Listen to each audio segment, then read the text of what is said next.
కొంతమంది చూడండి, పిల్లల్ని పిలిచేటప్పుడు దరిద్ర పాటలు బట్టి పిలుస్తారు. రే గాడిదా ఎక్కడున్నావు? ఇంకా కొన్నిసార్లు రే అడ్డగాడిదా. ఇంట్లో పిల్లల్నేమో గాడిద అని పిలుస్తారు, దొనపోత అని పిలుస్తారు, కుక్క అని పిలుస్తారు.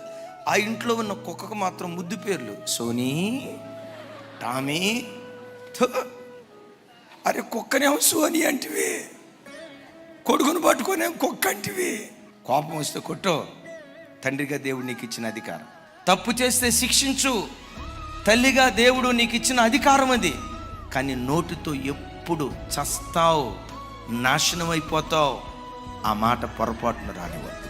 ఎప్పుడు దేవుని బిడ్డలుగా మనం ఎవరిని చూసినా ఎక్కడికి వెళ్ళినా ఎప్పుడు కరువులో సమృద్ధిని ప్రవచించే విశ్వాసపు వాక్కు యేసు నామములో నీ నోటుండునుగాక.